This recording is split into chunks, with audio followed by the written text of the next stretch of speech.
प्रश्न पूछी सके कि मूत्रपिंड नलिका आकृति દોરીને સમજાવો। तो આપણે આકૃતિ દોરતા પહેલા શીખશું। સિમ્પલ છે, પ્રેક્ટિસ કરશો તો ફટાફટ શીખી જશો। સૌપ્રથમ આપણે દોરીએ મૂત્રપિંડ નલિકાથી શરૂઆત કરીએ।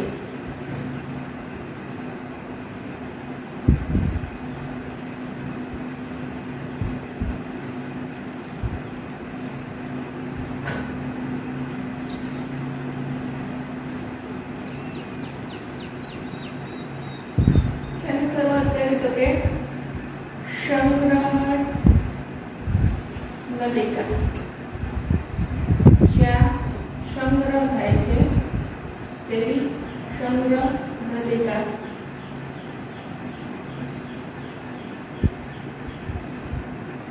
हवे ते अलग अलग नानी नानी नलिकाओमां विभाजन थई जाय छे એટલે આપણે દર્શાવી દઈએ।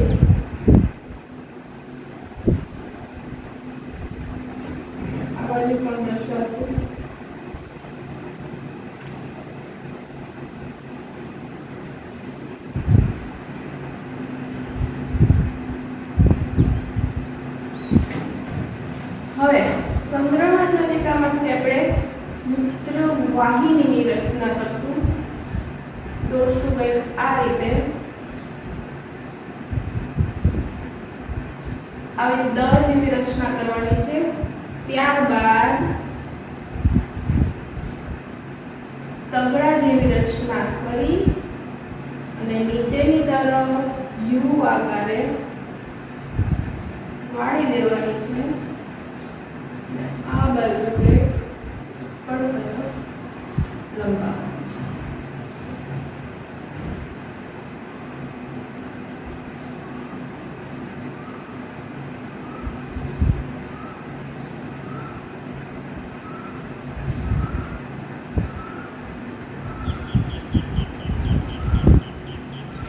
આવી રચના કરવાની છે। હવે આ નલિકાઓ કેવી છે તો કે કોની છે એટલે બધાને डबल लाइन थी दर्शावी दईशुं के सरलताथी मूत्रનું વહન થઈ શકે।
एक સુધી આપણે ડબલ લાઈન કરી દઈશું।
હવે આગળ એક સંગ્રહ નલિકા દોરી દીધી, પછી નિકટવર્તી નલિકા ઉજળામાં દોરી દીધી।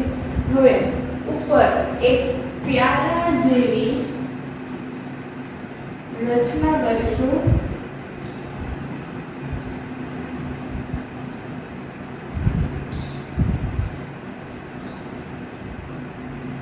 આ પ્યાલા જેવી રચના જેને કહેવાય છે બાઉમેનની કોથળી. એમાંથી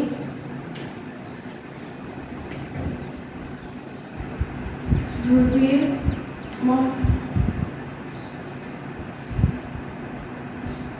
તેની અંદર રુધિર કેશિકાઓ ગુચડા સ્વરૂપે આવેલી હોય છે. એટલે રુધિર કેશિકાઓને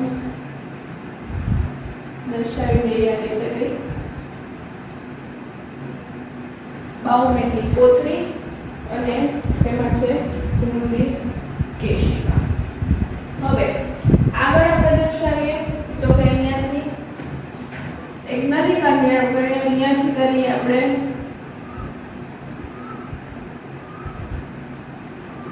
ધમની.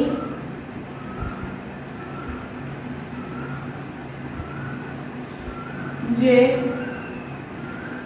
નલિકાઓ સાથે જોડાયેલી છે એની સાથે જોડી દઈશું.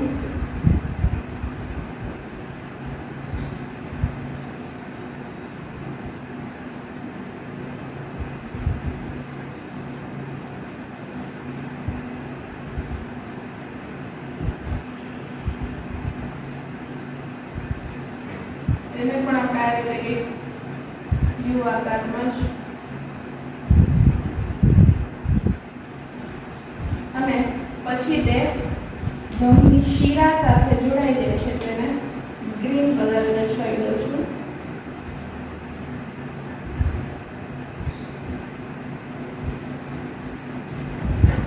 હવે આને પણ ડબલ લાઈનમાં જ નલિકા સ્વરૂપે જ ડ્રો કરશું.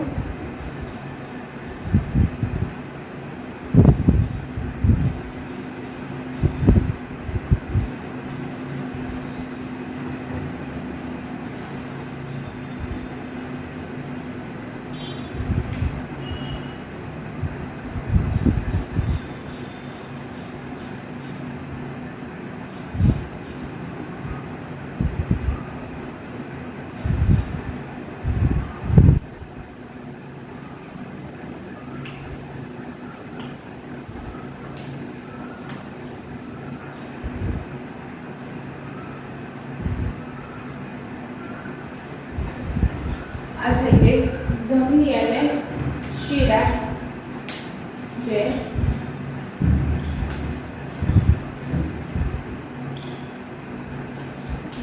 દર્શાવી દઉં.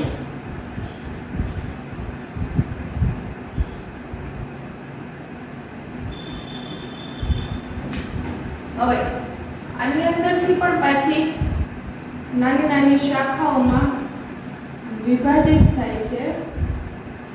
એને આવી રીતે દર્શાવી દઈએ.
દર્શાવાય કે નલિકાઓ જે નિકટવર્તી સાથે પણ જોડાયેલી છે એટલે તેને રીતે દર્શાવી દઈએ. હવે આપણે એને નામકરણ કરી દઈએ. તો નીચે હજુ નલિકાઓ આ રીતે કંઈક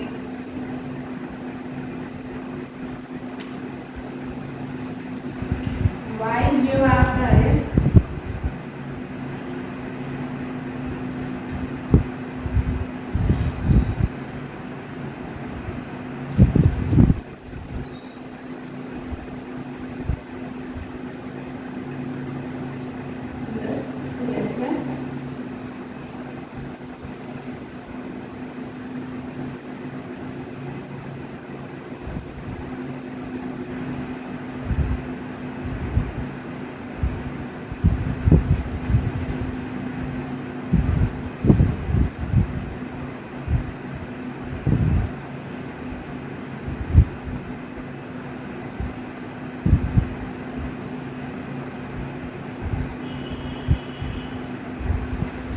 અંદર પણ નલિકાઓ આ થઈ ગઈ આપણી મૂત્રપિંડ નલિકાની આકૃતિ. હવે નામકરણ કરી દઈએ.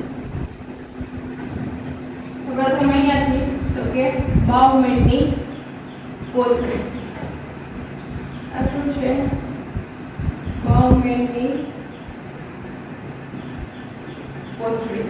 અંદર શું છે તો કે રુધિર કેશિકા ગુચ્છ. રુધિર કેશિકા ગુચ્છ. હવે આ શું છે તો કે મૂત્રપિંડ નલિકા ધમની. આ છે શિરા. મૂત્રપિંડ નલિકા શિરા. આ છે નિકટવર્તી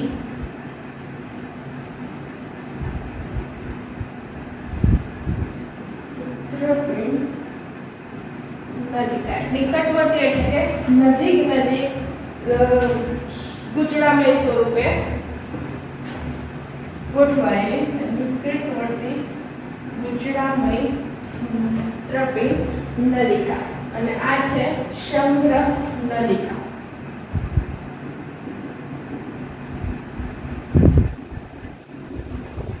બધાના નામકરણ થઈ ગયા છે. રુધિર કેશિકાઓ, મૂત્રપિંડ નલિકા શિરા, રુધિર કેશિકા, બાઉમેનની કોથળી. આ છે રુધિર કેશિકા. રુધિર કેશિકા ગુચ્છ.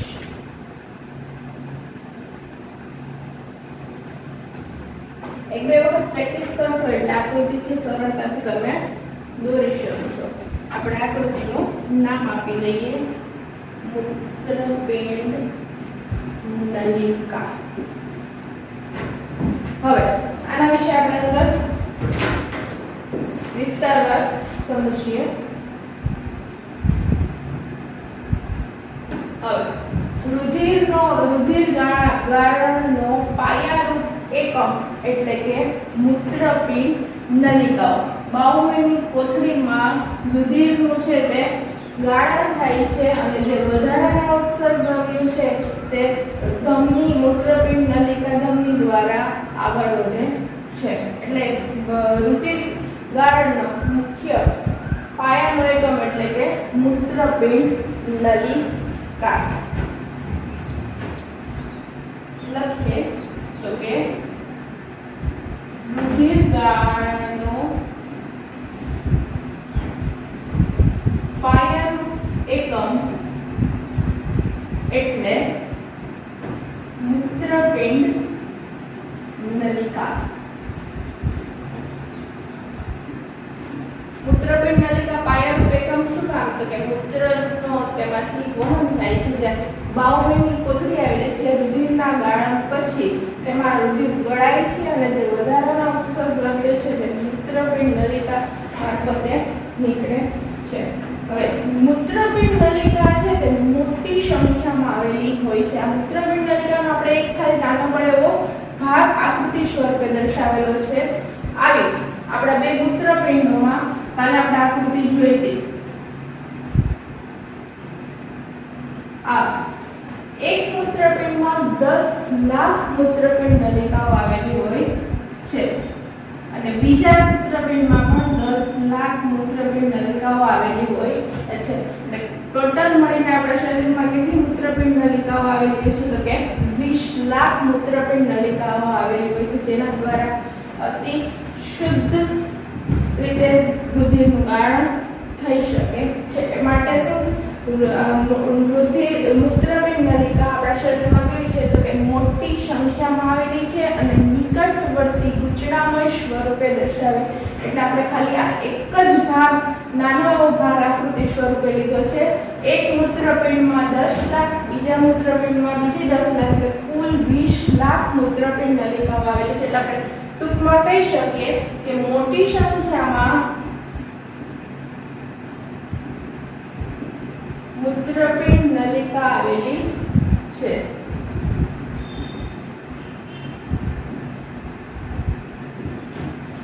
અને કેવી રીતના ગોઠવાય છે તો એકબીજાથી નિકટ એકબીજાની નજીક એટલે નિકટવર્તી ગુચડામય સ્વરૂપે એટલે કે ગોઠવાયેલી કેવી છે તો કે એકબીજાથી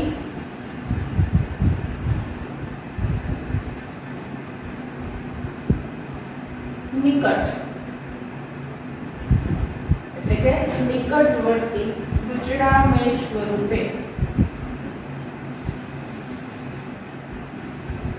ગોઠવાયેલી છે તેવી મોટી સંખ્યામાં આવેલી છે અને બધા એકબીજાથી ખૂબ જ નજીક છે એટલે કે નિકટવર્તી ગુચડામય સ્વરૂપે મૂત્રપિંડ નલિકા છે તે ગણાયેલી છે હવે મૂત્રપિંડ નલિકાની શરૂઆતનો ભાગ એટલે કયો તો કે બાઉમેનની કોથળી લખવું હોય તો લખી શકાય કે મૂત્રપિંડની શરૂઆતનો કપ આકારના કોથળી જેવી રચનાથી મૂત્રપિંડની શરૂઆત નલિકાની શરૂઆત થાય છે જેને શું કહેવામાં આવે છે તો કે બાઉમેનની કોથળી કહેવામાં આવે છે એવી રીતના લખી શકાય કે મૂત્રપિંડ નલિકાની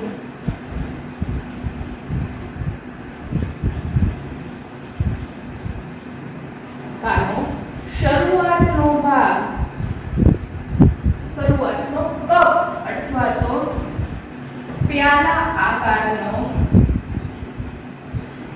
કોથળી જેવી પ્યાલા આકારની કોથળી જેવી રચના જેને બાઉમેનની કોથળી કહેવામાં આવે છે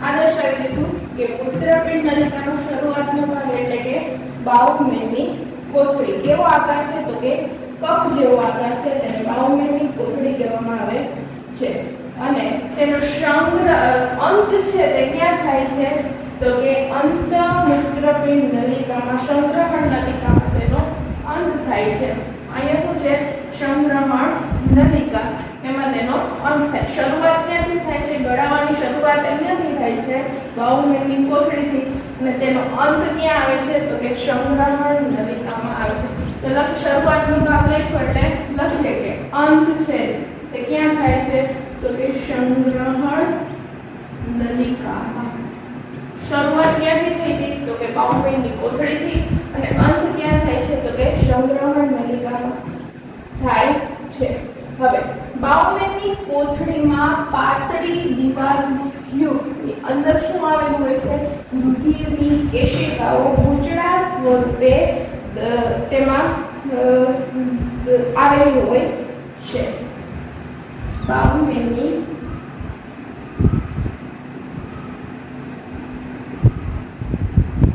કોથળીમાં પાતળી દિવાલયુક્ત શું આવેલું હોય છે તો કે રુધિર કેશિકા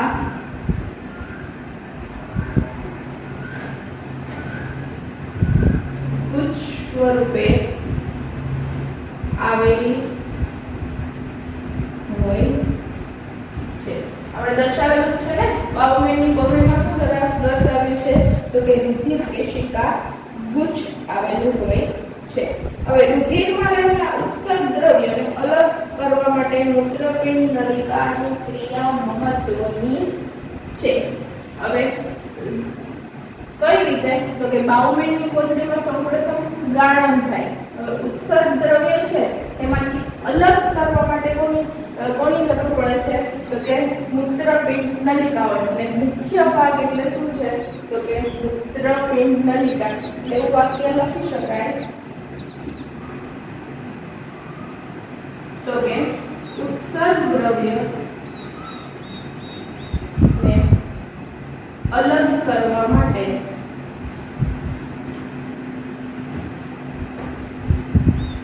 મૂત્રપિંડ નલિકા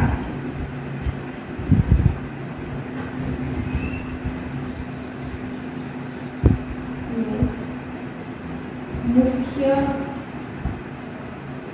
કાર્ય છે. માટેનું મૂત્રપિંડ નલિકાનું મુખ્ય કાર્ય, મૂત્રપિંડ નલિકાનું કાર્ય પછી શું કરી શકાય? તો ઉત્સર્ગ દ્રવ્યોને અલગ કરવાનું મૂત્રપિંડ નલિકાનું કાર્ય છે. મૂત્ર નિર્માણની ક્રિયા પણ મહત્વની છે. હવે રુધિરમાં રહે ઉત્સર્ગ દ્રવ્યમાંથી મૂત્ર નિર્માણની ક્રિયા કેવી છે? તો કે અગત્યની છે. રુધિરનું સૌપ્રથમ શું થાય? ગાળણ થાય. ગાળણમાંથી ઉત્સર્ગ દ્રવ્યોમાંથી શું થાય છે? મૂત્રનું નિર્માણ. કાલે હું આ શબ્દ બોલી હતી. કાલે શું જોયું હતું? તો કે મનુષ્યમાં ઉત્સર્જન તંત્રની આકૃતિ દોરી અને સમજાવો. એમાં શું પહેલી જ હતી મૂત્રપિંડમાં શું થાય છે? કે રુધિરનું ગાળણ થાય છે. હવે આપણે પ્રશ્ન, રુધિરનું ગાળણ કઈ રીતે થાય છે? તો કે આ રીતે. એટલે કે રુધિરનું ગાળણ થાય તેમાંથી ઉત્સર્ગ દ્રવ્યોને અલગ કરી અને મૂત્રની નિર્માણ કરવાની ક્રિયા છે તે મહત્વની છે. રુધિરનું ગાળણ થઈ ઉત્સર્ગ દ્રવ્યો અલગ કરી મૂત્ર નિર્માણની ક્રિયા મહત્વની છે. મૂત્ર નિર્માણની ક્રિયા છે તે મહત્વની છે. હવે કેવા ઉત્સર્ગ દ્રવ્યો છે? તો કે દાખલા તરીકે આપણે કહી શકીએ કે CO2 છે. હું તમને ખાલી સમજાવું કે CO2 છે તે પણ એક ઉત્સર્ગ દ્રવ્ય જ છે, પણ એનો નિકાલ આપણે કઈ રીતે કરી નાખીએ છીએ?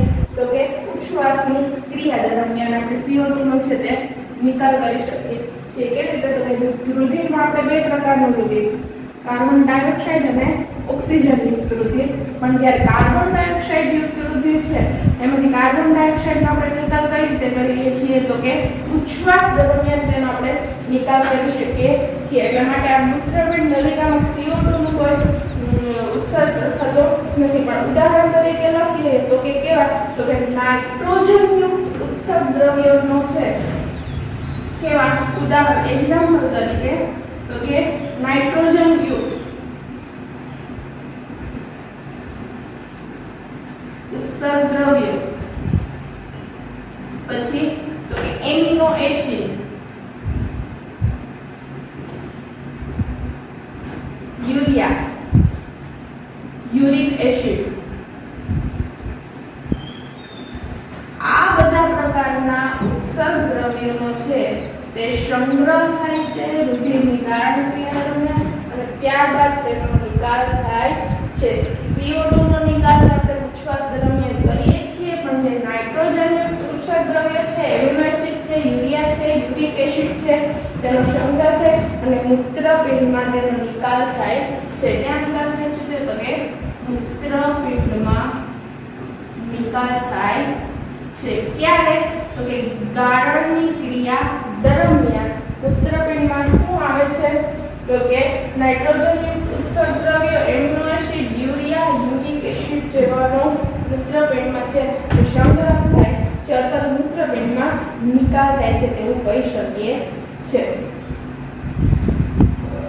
મૂત્રપિંડના એકમો વડે ગાળણની ક્રિયા થાય છે.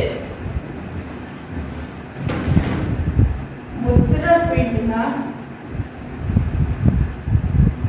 એકમો વડે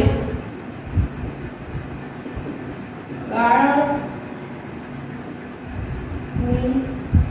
ક્રિયા થાય છે. મૂત્રપિંડના એકમો કયા કયા? તો કે મૂત્રવાહિની, મૂત્રાશય, મૂત્રપિંડ, નલિકાઓ, આ બધા મૂત્રપિંડના જે એકમો છે એના દ્વારા શું થાય છે? તો કે મૂત્રનો નિકાલ થાય, ગાળણની ક્રિયા થાય છે. હવે મૂત્રપિંડ નલિકા મુખ્ય અંગ તરીકે આપણે શું લઈ શકીએ? તો કે બાઉમેનની કોથળી. શું કામ? તો કે સૌપ્રથમ ત્યાં જ રુધિરનું ગાળણ થઈ અને તે મૂત્રનું નિર્માણ કરે છે. હવે પ્રાથમિક કક્ષાએ જે લેવું કહી શકીએ તો સૌપ્રથમ કોની પ્રાથમિક કક્ષાએ મૂત્રનો ગાળણની ક્રિયા ક્યાં થાય છે? તો કે બાઉમેનની કોથળીમાં. પ્રાથમિક કક્ષાએ ગાળણની ક્રિયા ક્યાં થાય છે? તો કે બાઉમેનની કોથળીમાં થાય છે. પહેલા જ મેં કીધું કે બાઉમેનની કોથળીમાં શું થાય છે? તો કે ગાળણની ક્રિયા થાય છે અને તેમાં સંગ્રહ થાય છે. હવે આમાં કેવા દ્રવ્યો છે તે ગળાય છે? તો કે ગ્લુકોઝ છે, પાણી છે, ક્ષાર છે, તેવા કોનું ગાળણ થાય છે?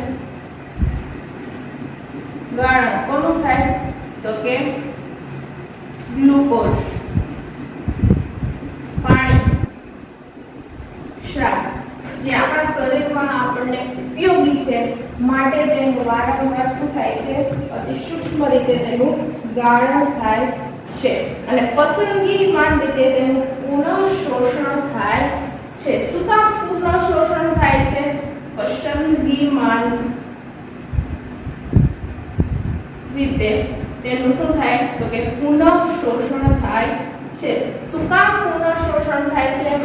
તો કે ગ્લુકોઝ, પાણી અને ક્ષાર એ આપણા શરીરમાં ઉપયોગી છે માટે પસંદગીમાન રીતે એટલે કે જરૂરી રીતે જો પાણી ઓછું હોય તો તેનું પુનઃ શોષણ કેવું થાય? વધારે થાય. ગ્લુકોઝ ઓછું હોય તો તેનું પુનઃ શોષણ કેવું થાય? તો કે વધારે. એટલે માટે કે પસંદગીમાન રીતે તેનું પુનઃ શોષણ થાય છે અને ઉત્સર્ગ દ્રવ્યોને કેટલીક માત્રામાં શરીરની બહાર કાઢી મૂકે છે અને પુનઃ શોષણ થયા બાદ જે વધારાના ઉત્સર્ગ દ્રવ્યો છે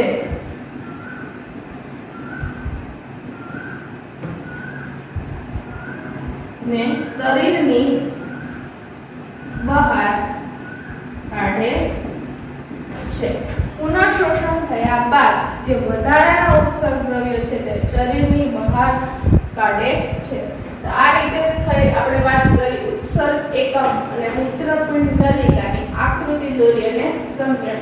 કદાચ પરીક્ષામાં પૂછાઈ શકે તો આકૃતિ છે તે મહત્વની છે અને એક બે વખત પ્રેક્ટિસ કરો એટલે સરળતાથી આપણે આકૃતિ છે તે દોરી શકીએ છીએ. ફરી એક વખત રિવિઝન કરી નાખીએ તો કે રુધિર ગાળણનો કાયમરૂપ એકમ એટલે કે મૂત્રપિંડ નલિકાઓ અને ઘણી બધી સંખ્યામાં મૂત્રપિંડ નલિકા આવેલી છે માટે કે મોટી સંખ્યામાં મૂત્રપિંડ નલિકા આવેલી છે. મૂત્રપિંડ નલિકા શેમાં આવેલી છે? તો કે મૂત્રપિંડોમાં આવેલી છે. એક મૂત્રપિંડમાં 10 લાખ જેટલી મૂત્રપિંડ નલિકાઓ આવેલી છે.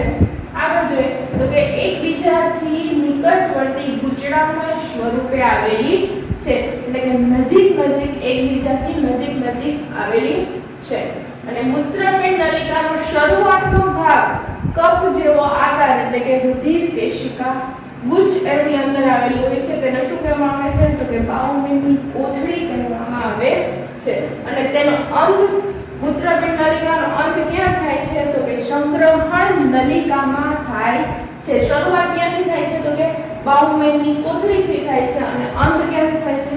તો કે સંગ્રહણ નલિકાથી જેનો અંત થાય છે. હવે પાતળી આ તો કઈ દીધું પાતળી દિવાલ જેવું શું આવેલું હોય છે? રુધિર કેશિકા આવેલી છે તેને રુધિર કેશિકા ગુચ્છ કહેવામાં આવે છે. હવે ઉત્સર્ગ દ્રવ્યને અલગ કરવા માટેનું મૂત્રપિંડ નલિકાનું મુખ્ય કાર્ય છે. મુખ્ય કાર્ય મૂત્રપિંડ નલિકાનું શું છે? તો કે ઉત્સર્ગ દ્રવ્યોને અલગ કરવા માટે. હવે અલગ કરી ઉત્સર્ગ દ્રવ્યોને મૂત્રની શું થાય છે? નિર્માણ થાય છે. હવે કેવા ઉત્સર્ગ દ્રવ્યો આવેલા હોય છે? તો કે નાઇટ્રોજન યુક્ત ઉત્સર્ગ દ્રવ્યો, amino acid, urea, uric acid અને મૂત્રપિંડમાં તેનો નિકાલ થાય છે. એટલે મૂત્રપિંડમાં ગાળણની ક્રિયા થઈને તેનો શું થાય છે? સંગ્રહ થાય છે, એવું કહી શકીએ. હવે મૂત્રપિંડના એકમો વડે ગાળણની ક્રિયા થાય છે. મૂત્રપિંડનો એકમ એટલે કેવો? તો કે બાઉમેનની કોથળી. એટલે પ્રાથમિક કક્ષાએ ગાળણની ક્રિયા શેમાં થાય છે? પ્રશ્ન પૂછે તો જવાબ ફટાફટ આપી શકીએ કે બાઉમેનની કોથળીમાં ગાળણની ક્રિયા થાય છે. કેવા પદાર્થોની, કેવા દ્રવ્યોની ગાળણની ક્રિયા થાય છે? તો ગ્લુકોઝ, પાણી અને ક્ષાર, જે આપણા શરીરમાં પણ ઉપયોગી છે, માટે પસંદગીમાન રીતે તેનું શું થાય છે? પાછું પુનઃ શોષણ થાય છે. જો પાણીનો ઘટાડો હોય તો શોષણ કેવું થાય? વધારે થાય. અને છેલ્લે શું આવે તબક્કો? તો કે વધારાના ઉત્સર્ગ દ્રવ્યોને શરીરની શું થાય છે? બહાર કાઢી મૂકે છે. હવે આના પછી એક નાનો ટોપિક લઈ જાય છે, તો કે વનસ્પતિમાં ઉત્સર્જન સમજાવો. લખતી નથી, બોલીને કહી દઉં છું. તો કે પ્રકાશ સંશ્લેષણની ક્રિયા દરમિયાન જે ઓક્સિજન છે, પાછું એક વખત કહું કે વનસ્પતિમાં ઉત્સર્જન સમજાવો. આ શું હતું? તો કે મનુષ્યનું, પ્રાણીઓમાં. હવે વનસ્પતિમાં ઉત્સર્જન, તો કે પ્રકાશ સંશ્લેષણની ક્રિયા થાય છે. તમને બધાને ખ્યાલ જ છે. પ્રકાશ સંશ્લેષણની ક્રિયા દરમિયાન જે ઓક્સિજન છે તેનો ઉત્સર્ગ કેવી રીતના કરી શકે? તો કે વાતાવરણમાં ઓક્સિજનને છે તે મુક્ત કરે છે. તે ઓક્સિજનનું ઉત્સર્જન કેવી રીતે થાય છે? તો કે પ્રકાશ સંશ્લેષણની ક્રિયા દરમિયાન તે વાતાવરણમાં મુક્ત થાય છે. હવે પર્ણમાં કોષોમાં જે વાયુ રહેલો છે, વધારાનું પાણી રહેલું છે, તેનું શું થાય છે?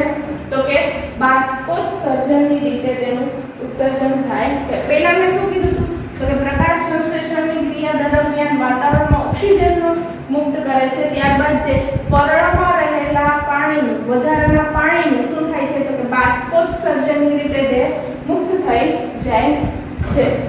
હવે જે નકામા પદાર્થો છે તેનો સંગ્રહ ક્યાં? ત્રીજો તબક્કો કહે કે નકામા જે પદાર્થો છે, આપણે જે ઉત્સર્ગ દ્રવ્યો છે એમાં પણ નકામા પદાર્થ છે તેનો સંગ્રહ ક્યાં થાય છે? તો કે પર્ણમાં થાય છે. અને પર્ણ છે તે અમુક સમય ખરી અને તૂટી પડે છે.